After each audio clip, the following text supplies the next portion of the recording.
Kenapa negara Indonesia tidak mampu berpikir untuk menciptakan lapangan pekerjaan di negaranya sendiri? Kenapa? Aku nih bukan pemerintah, aku nih hanya rakyat biasa. Yang harus kau tanyakan seperti itu tuh pemerintah Indonesia, bukan rakyat biasa kayak aku. Warga Indonesia yang udah kerja di Jepang dan yang mau kerja di Jepang, bertobatlah, jangan buat-buat kelaku kampung korang tuh di negara orang, malu. Ya janganlah beda bawa kelaku kampung dia tuh ke negara orang. Kau kan tahu sendiri Indonesia nih warganya macam mana kelakuannya. Kita warga Indonesia harus percaya sama pemerintah Indonesia. Engkau juga harus tanyakan pemerintah Jepang sama Malaysia itu harus percaya yang mana.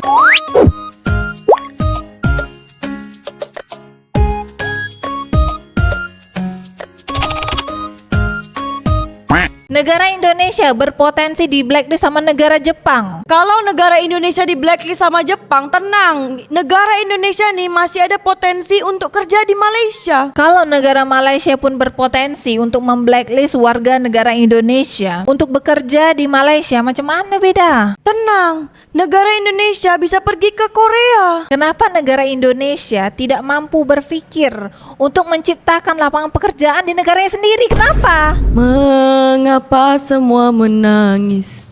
Padahal ku selalu tersenyum.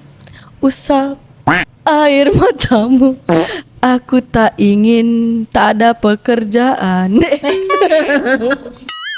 Aku nih betul-betul beda. Kenapa negara Indonesia ini tidak mampu berpikir untuk menciptakan lapangan pekerjaan di negaranya sendiri? Aku nih bukan pemerintah, aku nih hanya rakyat biasa. Yang harus kau tanyakan seperti itu tuh pemerintah Indonesia, bukan rakyat biasa kayak aku.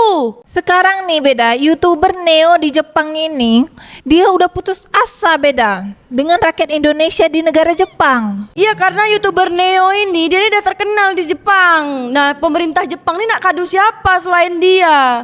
Kejadian atas tindakan orang Indonesia di Jepang itu kan cerminan warga Indonesia yang ada di Jepang. Yaitu dia lapor ke YouTuber Neo ini, karena kan YouTuber Neo ini kan dari Indonesia. Jadi pemerintah Jepang ini minta YouTuber Neo tuh untuk mengedukasi, menasehati warga Indonesia yang mau kerja di Jepang. Harusnya beda, pemerintahan Jepang ini kan mengadukan hal ini ke kedubes Indonesia yang ada di negara Jepang. Kenapa pula harus mengadu ke YouTuber Neo? Pemerintah Jepang tuh kenapa ngadu dia dengan YouTuber Neo? YouTuber Neo ini kan warga Indonesia. Dia ini dah punya pengaruh besar untuk influence warga Indonesia yang mau kerja di Jepang. Jadi dikasih tahu nih, kok dah ada peluang kerja di Jepang. Jangan pula buat kelaku di negara orang. Warga Indonesia yang udah kerja di Jepang dan yang mau kerja di Jepang, bertobatlah. Jangan buat-buat kelaku kampung korang tuh di negara orang. Malu. Buat korang warga Indonesia yang sedang bekerja di Malaysia, jangan bawa kelaku kampung korang tuh yang dari Indonesia di negara Malaysia. Malu orang Indonesia nih. Sebenarnya pemerintah Jepang sama pemerintah Malaysia tuh harus tahu kemiskinan yang ada di Indonesia ini ada dua versi. Kenapa pemerintahan Jepang sama pemerintahan Malaysia harus tahu kalau kemiskinan di Indonesia ini ada dua versi? Kemiskinan menurut Badan Pusat Statistik atau BPS di Indonesia ini cuman ada 8,57%, sekitar 24,06 juta orang. Tapi kalau versi World Bank, kemiskinan di Indonesia ini ada sekitar 68,3%, 194,72 juta jiwa. Jadi kita warga Indonesia nih harus percaya dengan kemiskinan menurut BPS atau kemiskinan menurut World Bank. Engkau juga harus tanyakan pemerintah Jepang sama Malaysia itu harus percaya yang mana, BPS atau World Bank. Kalau ke pemerintah Jepang, kok kasih tahu ke YouTuber Neo. Biar YouTuber Neo tuh kasih tahu kalau kemiskinan di Indonesia tuh ada dua versi. Versi apa aja, Iya, kemiskinan menurut BPS sama kemiskinan menurut World Bank. Sekarang kau tanya sama YouTuber Neo dekat Jepang tuh, dia percaya yang mana, kemiskinan versi BPS atau World Bank? Ya aku tak tahu beda, aku nih bukan YouTuber Neo dekat Jepang. Cuman aku kesian dengan YouTuber Neo nih, hidupnya dah hopeless, dah tak ada lagi harapan. Kenapa pula kayak gitu, Ya karena pejabat Jepang nih dah kenal dengan YouTuber Neo. Jadi kalau warga Indonesia yang bekerja di Jepang buat masalah, kena YouTuber Neo. Kau bilanglah sama YouTuber Neo, itu resiko kalau kau terkenal. Masalahnya beda, rakyat Indonesia ini tak bisa dikasih tahu kalau jangan buat masalah di negara orang. Kau kan tahu sendiri, Indonesia nih warganya macam mana kelakuannya. Ya janganlah beda, bawa kelaku kampung dia tuh ke negara orang. Menurut BPS pun, orang Indonesia yang satu harinya itu mengeluarkan duit 20.000 itu udah termasuk orang yang mampu. Kalau versi World Bank tuh apa pula beda? Kalau versi World Bank, warga Indonesia atau rakyat Indonesia yang mengeluarkan uang satu harinya itu 150.000 ke bawah itu baru dikategorikan orang miskin, bukan orang mampu. Wah, sangat kontradiksi sekali ya. Kemiskinan menurut BPS dengan kemiskinan menurut World Bank di Indonesia. Tapi pemerintah Jepang sama pemerintah Malaysia tuh harus tahu kalau Indonesia ini negara paling dermawan nomor 1 di seluruh dunia. Berarti Indonesia ini termasuk negara miskin, tapi sekaligus negara dermawan di dunia nyata. Kok kasih tahu sama YouTuber Neo dekat Jepang tuh ada juga prestasi Indonesia. Prestasi dia apa beda? Son Horek itu mau diharamkan.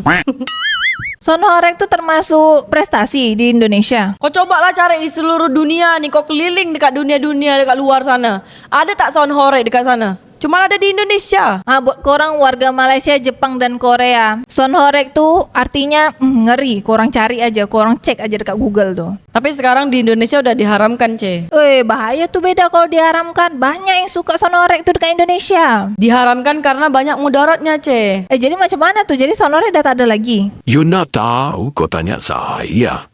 Semoga penduduk Indonesia menjadi mayoritas penduduk surga, kata Rizky Elrier. Netizen Indonesia banyak yang bilang beda. Kalau warga Indonesia ini bakal masuk surga, jalur dizalimi sama pemimpinnya. Kalau melihat kelakuan pejabat selama ini, saya yakin penduduk Indonesia dipastikan masuk surga, kata Vom Gom. Dijawab sama Hardin, di akhirat kaya raya tak akan ternilai lagi. Semoga kebaikan menyertai kita semua.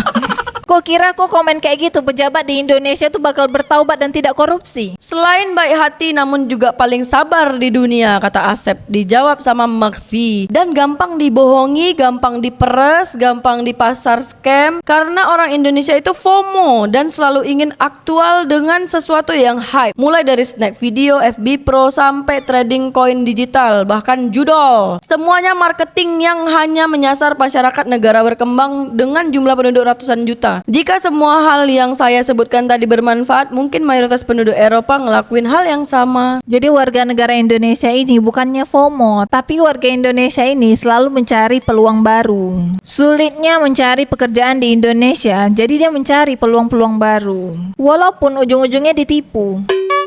Kalau warga Indonesia nggak miskin, bisa pusing tuh para politikus dan pejabat. Apalagi kalau warganya pintar, bisa panik juga mereka. Kemiskinan dan kebodohan warga dipelihara untuk kepentingan mereka semua, kata Putut Purwanto. Kau dengar tuh YouTuber Neo, kau cakap dengan pemerintahan Jepang tuh. Bagaimana nasib sebenarnya warga Indonesia di dunia nyata? Narasinya seperti propaganda. Kalau dibilang miskin ya miskin, jangan bilang ABCDEFGH. Toh juga donasi palingan juga nggak sampai 5%. Tapi di sini dijelasin jadi faktor kemiskinan, bahwa donasi itu menjadi faktor kemiskinan. Coba telaah lagi, apa yang utama ngebuat miskin? Saya yakin faktor terbesar uang dipakai judi, rokok, dan riba atau hutang, kata Rifki. Dijawab lagi sama Rifki, walaupun miskin harta mungkin tidak miskin hati. Aduh, narasinya bodoh sekali. Dijawab sama Grel, seperti propaganda ya pemerintahnya.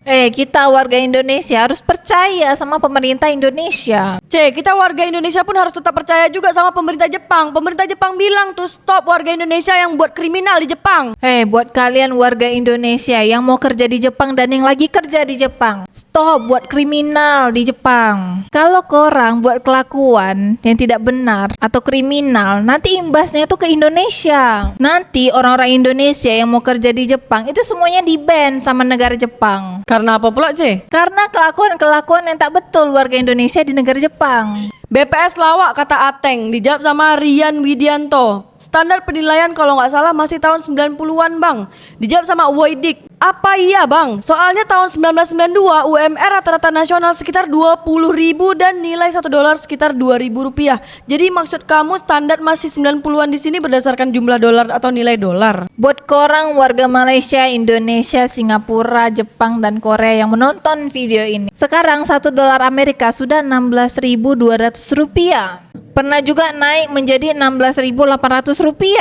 Kalau harga dolar Singapura sekarang berapa, Kalau dolar Singapura, $1 sekarang nih udah nak mencapai 13.000. Majulah Singapura. Majulah Singapura.